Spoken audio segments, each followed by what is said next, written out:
Humihina naman po ang biyanan ko. Pinalitan ko na naman ng sapin. Tsaka yan po, no? Pinapaliguan ko po siya. Yan guys, yan. Yan ginagawa niyang, yung upuan tinutulak niya. Para makarating siya dun sa kama. Ayan. Sige, mabagal na talaga siyang makapaglakad kasi yung kalahating ano niya, no? Dito yung kaliwa na stroke sa kanya.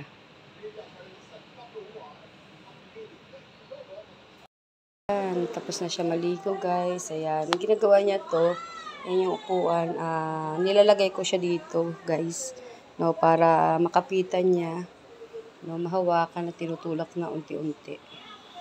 Ganyan siya araw-araw, no? At minsan naiihi na lang talaga siya dyan sa sa pants niya, sa damit niya. Hindi na siya nakakatayo.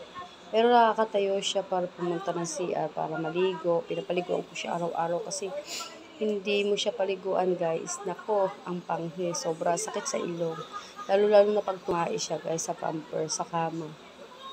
Gusto na siya naliguan.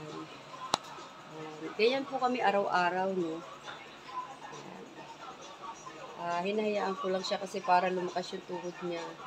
Pero may kapitan naman siya. Marunong pa naman siyang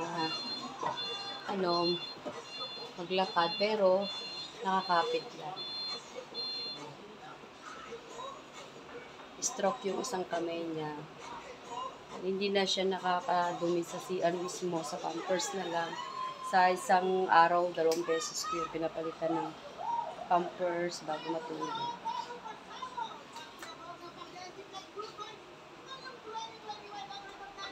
Bago ligo, fresh. Fresh na siya. Tapos na rin siya, nakaupo na rin siya guys.